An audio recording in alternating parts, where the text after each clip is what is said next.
Okay. Hey, everybody. Happy Friday to you. Brad Linder back at you again, obviously. We're going to be drawing Hellboy today. This is my take on it, and we're going to see how we do. I'm going to share this over to the page real quick, as always, so everybody can see it.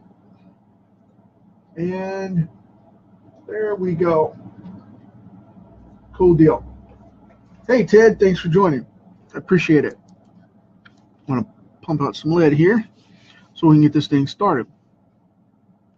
This is my take on it. And the reason I got interested in doing this one today was because of the fact that the new Del Toro film's out.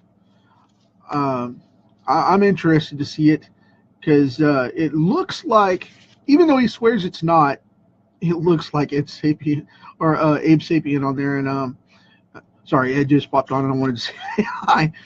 Hey, man.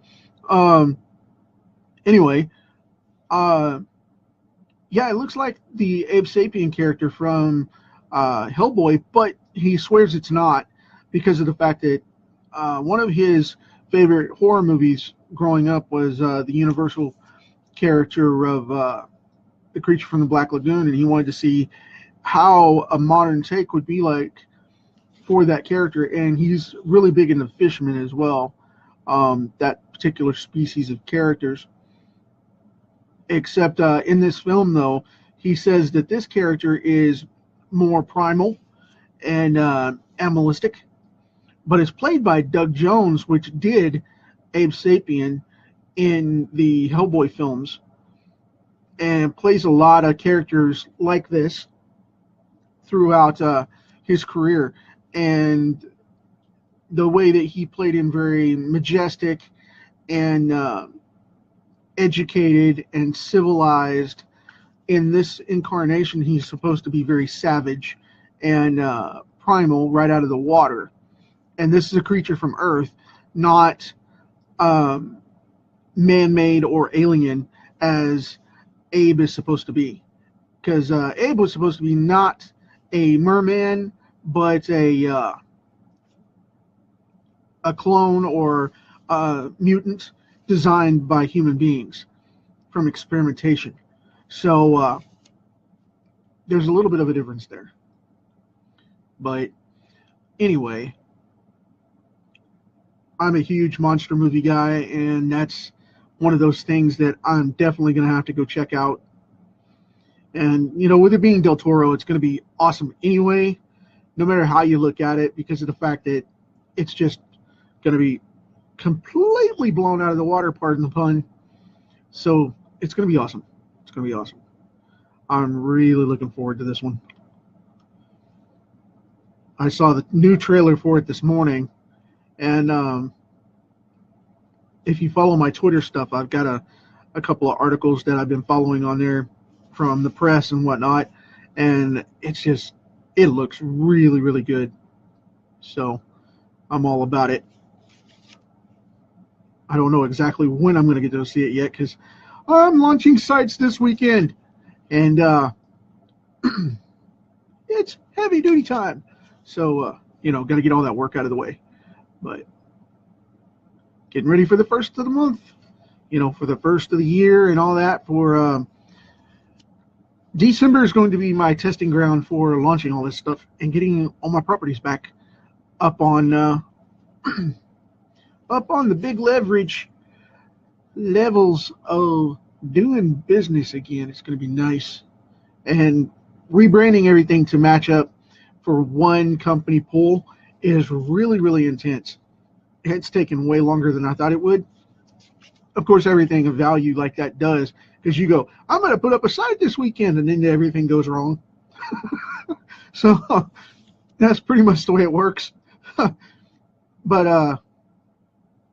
I upped my my Twitter following, and I upped the activity over there, and, you know, let everybody know that, hey, everything's coming down the line here. Get ready for some stuff. And Instagram's picking up and all that good stuff. So, because I'm doing all that marketing for myself, you know, so I'm building everything up. And it's coming along really swimmingly. You know, got a bunch of clients going, what are you doing new? You built up like 1,000 people in 24 hours. What's going on? just doing business, you know, just handling it. So, just handling it, doing my thing. But I'm going to be showing you guys how to do all that too. So, as I go along, I'm going to be giving out that training and stuff. So, it's going to be pretty cool. But, you know, as far as the comics go, got a couple comics coming out too. Finally, as these sites go up, I have my infamous webcomic coming out, and got another one following right behind it. So that's a big deal. I am very happy with that one. Very, very happy. So you guys will get to see some of the stuff that I've been holding back on and hiding from you. It's funny because people freak out. They're just like, "What are you doing back there?" I don't know. Don't ask. If you don't know, who does? I don't know. But but anyway, all joking aside, though, it's going to be a blast. Got everything in gear, ready to go, and just ready, all excited, as you can probably hear in my voice. Very, very excited about this stuff coming out, and it's going to be a blast. It's going to be a blast. And don't worry, the webcomic will be free, so you guys will be able to check it out. I know a lot of people have been asking since I mentioned it the other day on Monday, I believe it was, that everybody's been asking about it and saying, you know, is it going to be free? Is it going to be charged? Are we going to have to pay for it? Or what are you doing? What are you doing?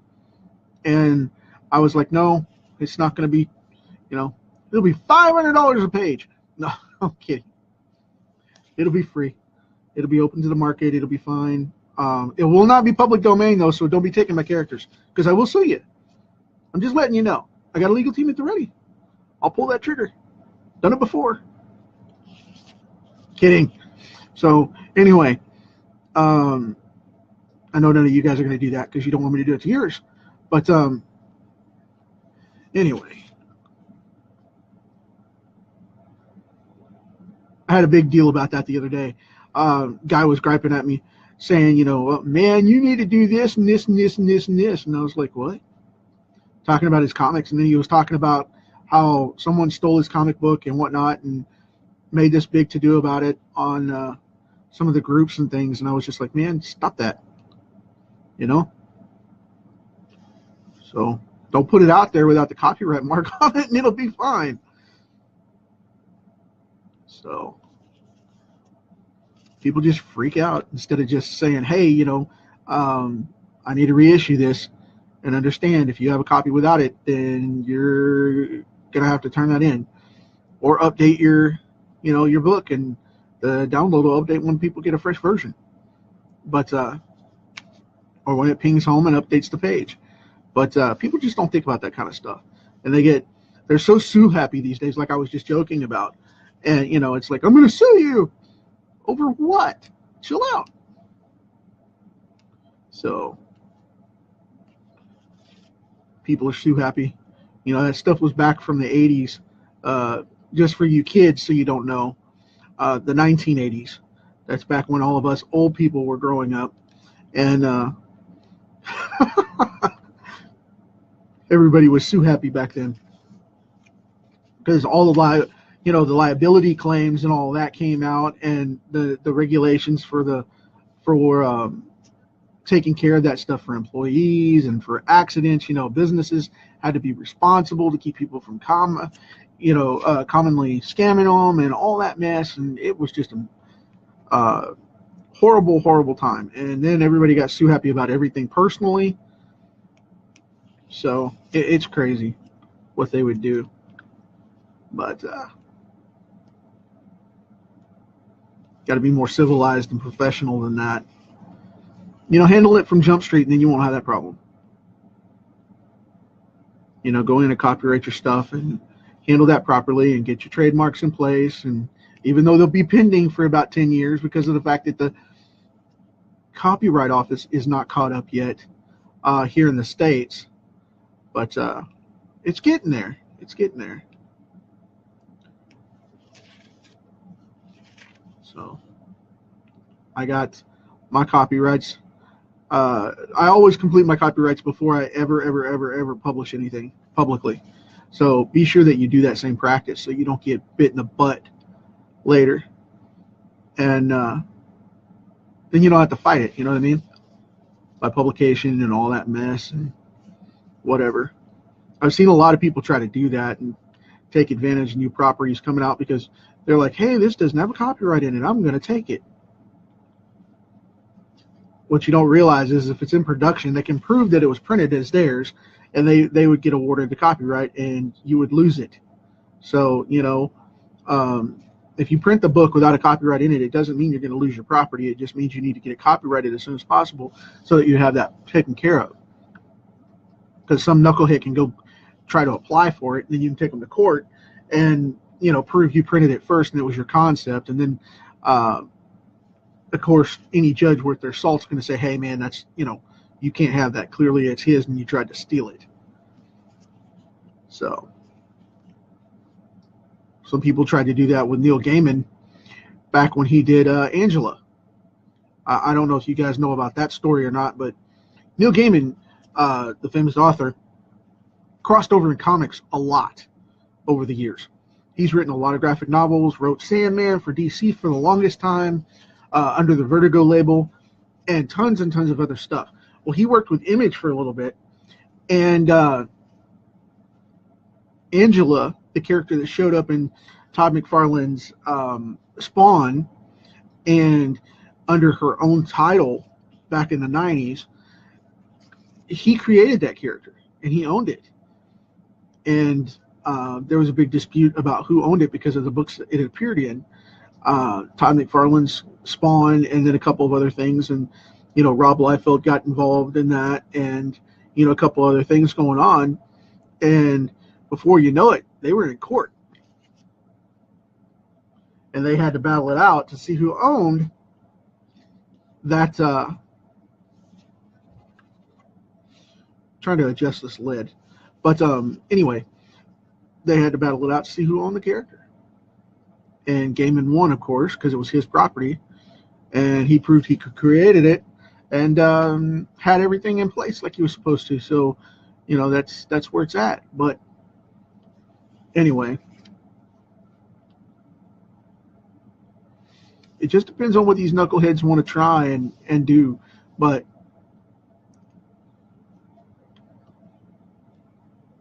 anyway, that's full circle there. Oh, excuse me.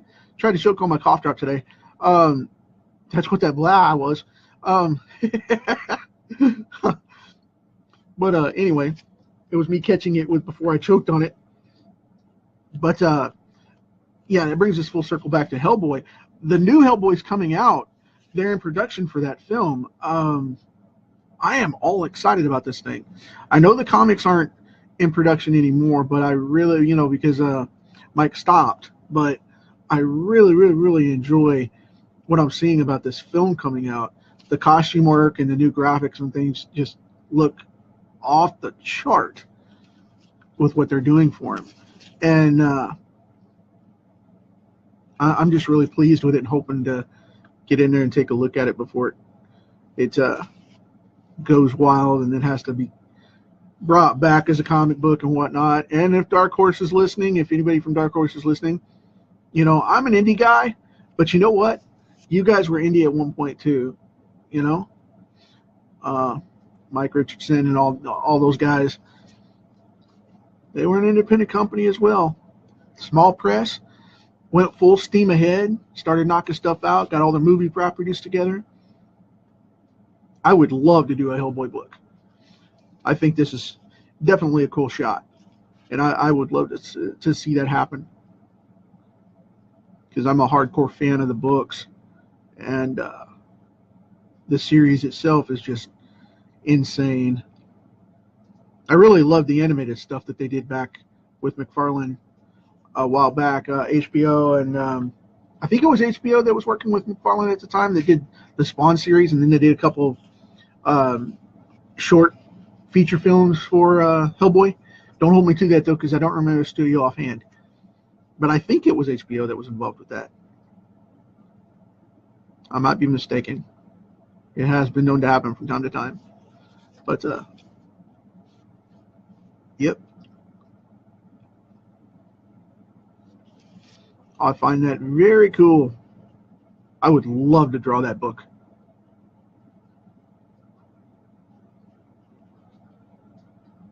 Yep. It would be a fun one.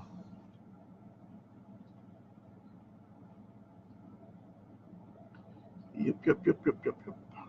So, with this weekend coming up and being a long weekend for me, because I've got to do so much work, I hope you guys are going to be excited about what I start putting out, and really digging it and liking it and stuff, because Facebook got really dead there for a while, and YouTube is picking up. You know, everything I release on YouTube is really, really high end. Thank you guys for the support on the channel if you're watching it from the channel. I'm planning on pushing for 50,000 views in the next couple of weeks. I'd like to cap out 50,000 pretty quick. Not that I'm fishing for them here or anything. I'm just saying that's my plan. I would like to see about 50,000 views. So we'll see how it comes out. But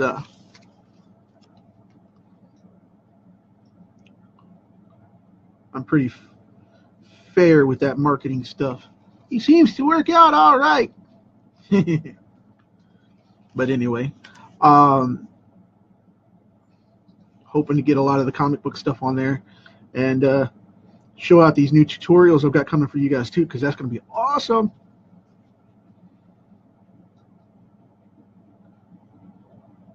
I know I'm talking a lot today. It's just I've got so much going on. But yeah, it's going to be fun stuff.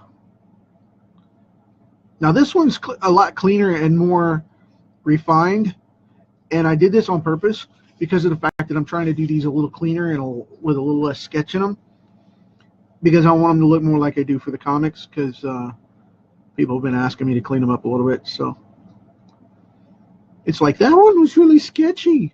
Well, that's why they're called sketch cards. I know I say that all the time, but the thing is it is true. They were getting a little gritty there for a while. My Kilowog yesterday was a little on that side of things. Now you got to go in whenever you're doing Hellboy here. Here's a trick too. Check this one out. When you do this, this is bone. Okay, this is not ivory. He has solid bone horns. Ivory is hollow. So what you need to do is you need to go in and put in these funky little grooves where it's porous and where he files it down. And if you do it like this, with these little knobs and niches and whatnot, it'll look whole. Dink. See? There you go. Now he looks all nice and solid. Got the horns in place. Got to put in a couple more hairs here and there. Putting in the goat that he has, which is the strangest looking beard I've ever seen. But that's okay, because it grows with the soul patch right here. It grows over the actual goatee down here, the beard itself. So, and I don't know what that style's called. It's not a goatee, but that style's neat. I'm going to leave this open because I'm going to color this in without a pure black, because I'm trying to get away from that, where I shadow out the hair too dark, because people are saying that it makes my character's hair look flat, and I do not want that. So I would rather highlight it from the top with a gray. And another thing too, Hellboy has no eyebrows. He's got these weird ridges on his eyes, these big simian style ridges, but he has no eyebrows. Think about that. Be very specific on that, because you can jack up your Hellboy image big time with it having eyebrows.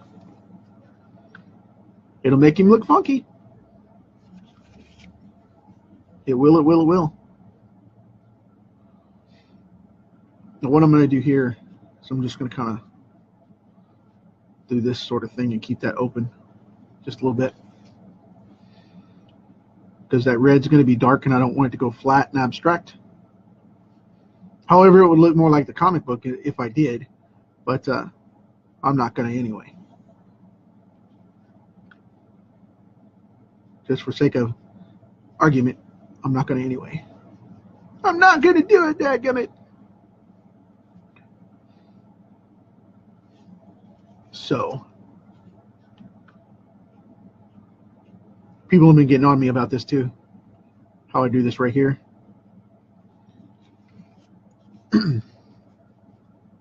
Put in the underlying little feathering that I've started doing lately. It's not real cross-hatching because I'm not going both directions. You know, I'm not crossing it. It's just more like a feathering type of thing. Okay, I'm going to stop spinning this around here. I'm going to get up underneath this jaw right here. Kind of do this just a little. I don't want it to look like hair though.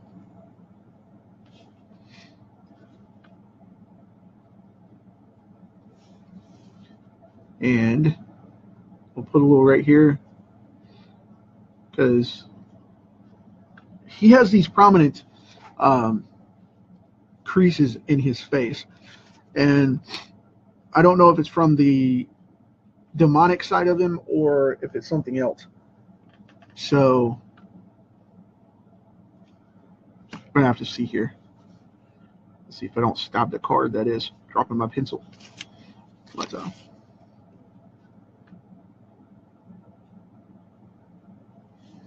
let's see. It looks pretty good. I think we're going to leave it alone and call it done at that. I don't want to mess with it too much other than lining in the coat here because of the fact that it needs some detail.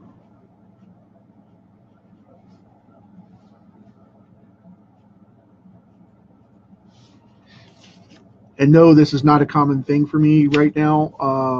I'm just experimenting with it a little bit for the I know everybody's been asking me, are you doing the Jim Lee slashing thing now? Because he does this like overkill, and he cross hatches and does all that stuff, and I'm not that good at it, so I'm not going to do that. But what I am going to do is leave this shirt alone because it's black. I'm going to put in a little bit of a ridge right here so we can leave a chest mark, and that's it, man. That's where we're going to call it quits right there, because he does all this little funky feathering thing, and I don't want to do all that because my style's a little cleaner. This is what we got, folks. I hope you guys dig it. I'm going to be doing a couple of different things over the weekend. Let's see. Going to be doing a daily card for you guys, and then I'm going to be kicking out some other stuff intermittently. I think I'm going to do a section on how to draw this weekend as well, and give you guys maybe a page as a crash course, you know, a couple of small panels kind of deal to show the flow, because people have been asking me, you know, specifically not just how to draw stuff, but how to do comic books, and I wanted to get into that and produce a little bit of content for you guys to, you know, help you out and show you where it's going and get you started on the right track for the new year. Anyway, that's all I got for right now. That's it. Hope you dug it. I'm out of here. Until tomorrow, say hi, you know, give somebody a smile, give somebody a hug, make somebody laugh, you know, tickle a kid or something. Make sure it's a kid you know. But other than that, yeah, you know, make somebody bust up. It's fun, man. Make it a better place than you found it. Talk to you tomorrow.